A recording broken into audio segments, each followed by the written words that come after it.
Vamos nosotros a pasar a nuestra charla de todos los martes, saludando con muchísimo gusto. Gracias, Lorena de la Luz, con el super sticker. Gracias. Vamos con mi querida Karen Lozada. ¿Cómo estás, Karen? Te saludo. Muy buenas tardes.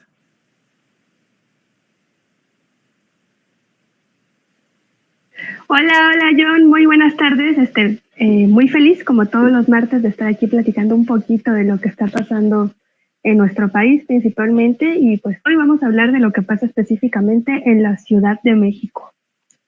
Oye, fíjate que yo estaba viendo una encuesta que salió hace poquito y salió, no sé, creo que antier o ayer, y decía que era muy probable que Morena pues ganara todas las alcaldías, o sea que incluso la Benito Juárez y Miguel Hidalgo, aunque la diferencia era muy, muy pequeña entre el bloque de la transformación con el PAN y el PRI, pero que hay grandes posibilidades de que la Ciudad de México, contrario a la narrativa que se venía dando en los últimos, por lo menos en el último año o después del 2021, donde hubo, sí, hay que admitirlo, un descalabro en muchas ya no son delegaciones, ¿verdad? De las alcaldías, la Ciudad de México, que yo atribuía a los malos gobiernos de Morena.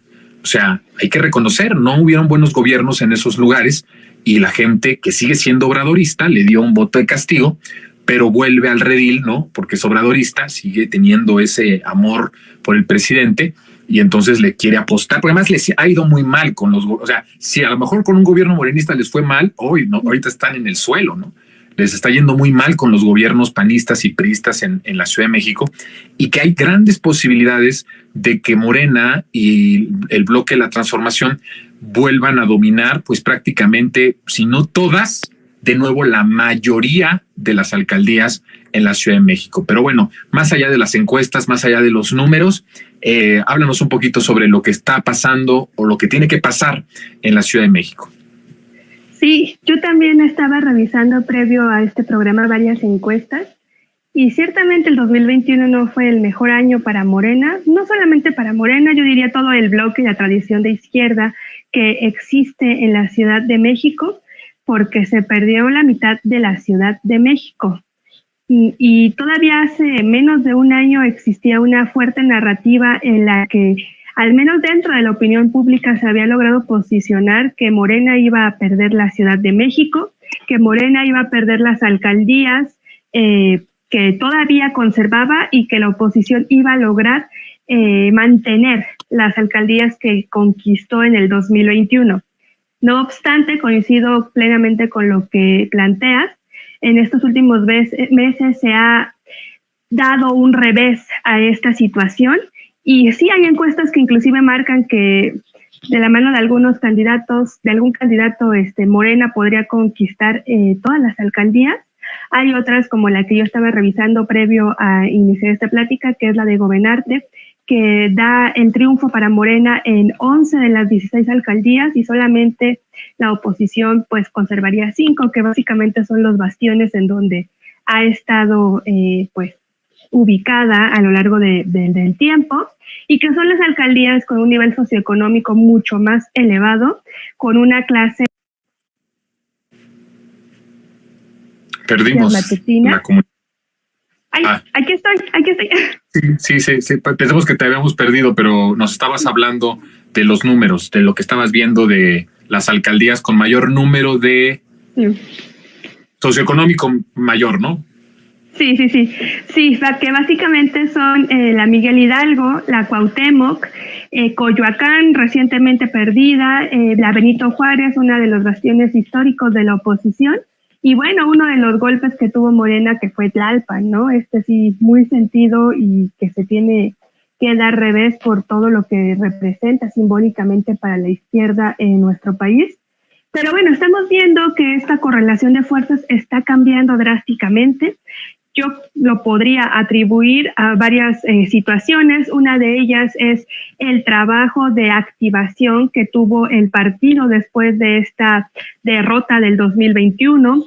Otra de ellas ha sido también la movilización que se ha dado en las calles, también vía Morena, y otro de ellos es la mala administración, como ya lo mencionaste previo a mi intervención, de las alcaldías que resultaron conquistadas por la oposición, pero también mucho tiene que ver el que el nivel de aprobación del presidente, el nivel de aprobación del gobierno de México, el nivel de aprobación de la ex jefa de gobierno Claudia Sheinbaum o del jefe de gobierno Martí Batres siga manteniéndose con números estables ya en el cierre de un sexenio sumamente complicado.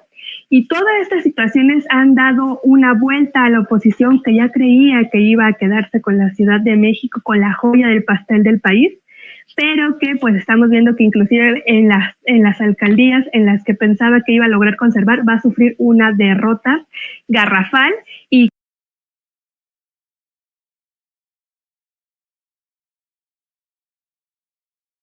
que el que mandaran a su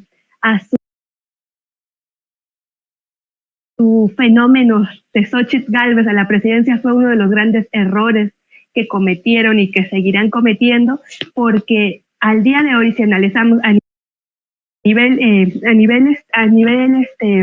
Ciudad de México, no hay algún perfil que logre jalar al menos cierta simpatía, y mucho menos lo vemos en las alcaldías, en donde, por cierto, resulta particular, el PRD va a quedar totalmente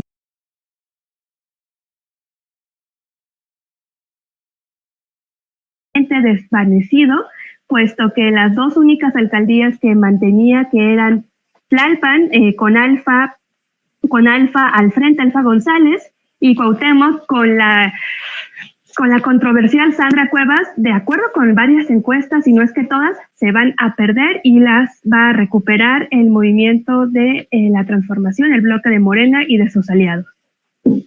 Oye, Karen, el triunfo de la derecha en la Ciudad de México es moralmente imposible, ¿no?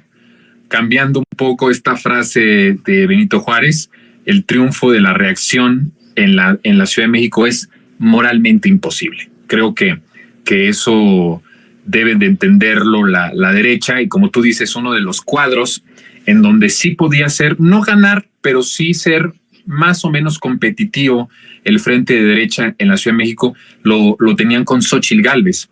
Al pasarlo a la parte nacional o a la parte federal, pues prácticamente en la Ciudad de México no tienen ningún cuadro que pueda ser competitivo. Imagínate cómo están tan mal las cosas en la derecha en la Ciudad de México, que Margarita Zavala es ahorita quien, de acuerdo a una encuesta que salió hace unas cuantas semanas, está arriba incluso de los de Taboada, ¿no? De estas personas del cártel inmobiliario. Pues imagínate, ¿no? Pasamos de un posible candidato del cártel inmobiliario a la esposa de el que fue el líder criminal más importante del país en el sexenio 2006-2012. Entonces por eso digo que es moralmente imposible que la derecha pase en la Ciudad de México, y creo que tendría que ser una estrategia del movimiento ganar el mayor número de alcaldías, arrasar en la Ciudad de México de manera contundente y llevarse el mayor número de alcaldías, recuperar las alcaldías perdidas, y ¿por qué no pensar en que podemos arrebatar Miguel Hidalgo y que también podemos arrebatar Benito?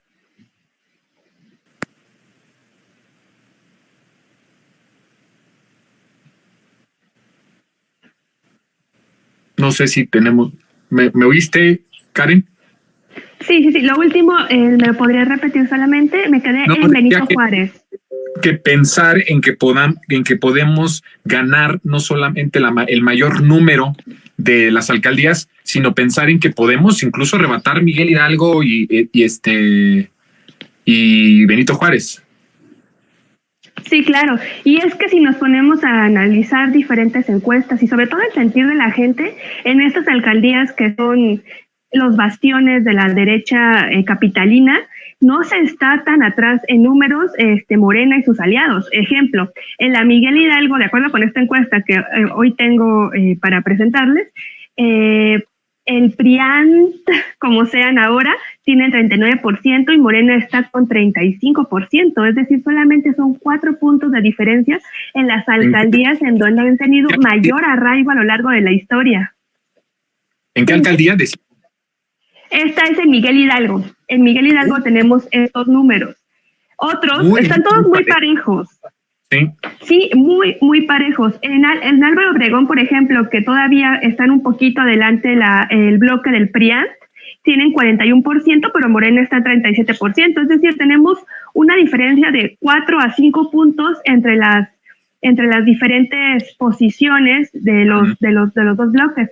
En Benito Juárez sí está un poco más complicado, va a ser una cuestión de hacer un trabajo mucho más a largo plazo, y ahí es el partido en donde tendría que repensar de qué manera llegarle al sector de la clase media de la Benito Juárez, en donde está 8 a 10 puntos abajo, pero pues no lo vemos como una situación imposible. Creo que si se hace un buen trabajo organizativo por parte del partido y si se tienen buenos representantes acordes a esa demarcación, a esa región específica, se puede dar una sorpresa en una de estas. Y coincido con lo que dices, el triunfo de la derecha en la Ciudad de México resulta moralmente imposible después de que la izquierda logró conquistar la capital del país con el ingeniero Cárdenas, porque transformó una regencia nacional en donde se depositaba toda la corrupción en una ciudad de derechos que fue un parteaguas para la apertura democrática de nuestro país, y que al día de hoy sigue dando cuenta de políticas públicas en defensa de los derechos sociales, que claro, velan por el bienestar de las mayorías y no solamente por seguir beneficiando a ciertos grupos o a cierta clase social en específico. Así es, pues mira, vamos a ver cómo se van moviendo los números. Yo creo que es muy probable y muy posible que, dado que no tenemos una diferencia tan enorme, salvo que el Benito Juárez que tú decías que son hasta 10 puntos, pero en las otras, si son 4, 3 puntos, incluso es en la cuestión del margen de error de la propia encuesta. Podríamos hablar incluso de un empate técnico. Entonces, creo que se puede recuperar y sería muy interesante que la Ciudad de México se pintara completamente de la transformación para empezar lo que se ha venido diciendo, el segundo piso de la transformación con la doctora Claudia Sheinbaum a nivel nacional. Sería un buen mensaje político y de esperanza y de transformación a todo el país. Mi querida Karen, te agradezco como todos los martes que hayas estado con nosotros. Nos vemos la próxima semana. Muchas gracias, John. Muchas gracias a todos los de Sin Censura y nos vemos la siguiente semana.